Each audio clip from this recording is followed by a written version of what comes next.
Welcome friends, OE360 YouTube চ্যানেলের পক্ষ থেকে সবাইকে স্বাগত।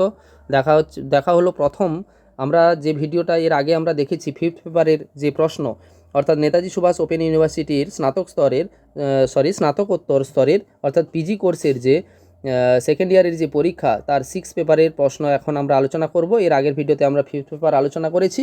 তোমরা যারা ফিফথ পেপারের প্রশ্ন দেখতে চাও তোমরা অবশ্যই ভিডিও ডেসক্রিপশন বক্সে তার ভিডিও লিঙ্ক দেওয়া রয়েছে, সেখান থেকে তোমরা দেখতে পারো। চলো কথা না বাড়িয়ে সরাসরি চলে যাই প্রশ্নে। এখানে টোটাল 4 ঘন্টার পরীক্ষা, পূর্ণমান 100, প্রত্যেকটা মানের গুরুত্ব হচ্ছে 80%। আচ্ছা, এখানে দেখো প্রশ্ন কি দিয়েছে। প্রথম যে লং কোশ্চেনগুলো দিয়েছে যে কোনো দুটি প্রশ্নের উত্তর দাও। প্রথম প্রশ্ন দিয়েছে কি পরিকল্পনার, আচ্ছা একটু বলে দিই 6 পেপারের নাম কি? এডুকেশনাল অ্যাডমিনিস্ট্রেশন অ্যান্ড ম্যানেজমেন্ট, এই হচ্ছে পেপারের নাম। এখান থেকে প্রশ্ন দিয়েছে। দেখো প্রথম প্রশ্ন দিয়েছে 2023 সালের যে পরীক্ষার প্রশ্ন, একদম উপরেই প্রশ্নের উপরেই লেখা আছে 2023 সালের জুন অথবা ডিসেম্বরের যে পরীক্ষা সেই পরীক্ষার প্রশ্নপত্র। পরিকল্পনার বিভিন্ন দৃষ্টিভঙ্গি কি কি? শিক্ষা ব্যবস্থার এর ব্যবহারগুলি উল্লেখ করুন। দ্বিতীয় প্রশ্ন দিয়েছে নেতৃত্বের তত্ত্বগুলি ব্যাখ্যা করুন।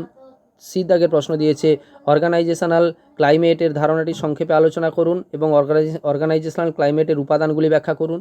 ডি দাগের প্রশ্ন দিয়েছে শিক্ষা প্রতিষ্ঠানের স্বশাসন সম্বন্ধে আলোচনা করুন। শিক্ষা ব্যবস্থাপনায় ক্ষমতা বিকেন্দ্রীকরণের সুবিধাগুলি ও অসুবিধাগুলি উল্লেখ করুন।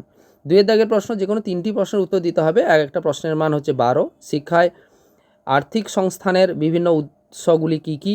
শিক্ষায় আর্থিক সংস্থান সংক্রান্ত বিভিন্ন বহিস্থ ও অভ্যন্তরস্থ সমস্যাগুলি আলোচনা করুন। এবং সি দাগে দিয়েছে টেলর বর্ণিত ব্যবস্থাপনার নীতিগুলি আলোচনা করুন। এরপরে ডি দাগের প্রশ্ন হয়েছে ওয়েবার প্রস্তাবিত ব্যবস্থাপনার নীতিগুলি ব্যাখ্যা করুন। পাঠ কাকে বলে? এটি কিভাবে শিক্ষা পরিকল্পনাকে সাহায্য করে? তারপরে প্রশ্ন দিয়েছে শিক্ষা ব্যবস্থাপনা বলতে কী বোঝায়? শিক্ষা ব্যবস্থাপনার বিভিন্ন দৃষ্টিভঙ্গি সম্পর্কে আলোচনা করুন। এবার 3 দাগের প্রশ্নে চলে যাচ্ছি। 4টে প্রশ্ন, অর্থাৎ 7 নাম্বার করে একটা প্রশ্ন, 7 4 28 নাম্বার। প্রথম প্রশ্ন দিয়েছে শিক্ষা ব্যবস্থাপনায় তত্ত্বাবধানের ভূমিকা আলোচনা করুন। নেক্সট প্রশ্ন শিক্ষার মানোন্নয়নে ন্যাকের ভূমিকা আলোচনা করুন। মাইক্রো অ্যান্ড ম্যাক্রো পরিকল্পনার মধ্যে পার্থক্য ব্যাখ্যা করুন। শিক্ষা ব্যবস্থাপনার আধুনিক প্রবণতাগুলি আলোচনা করুন। ভালো নেতৃত্বের বৈশিষ্ট্যগুলি লিখুন। শিক্ষা প্রশাসনে কেন্দ্রীয় সরকারের ভূমিকা আলোচনা করুন। এই হচ্ছে টোটাল প্রশ্ন।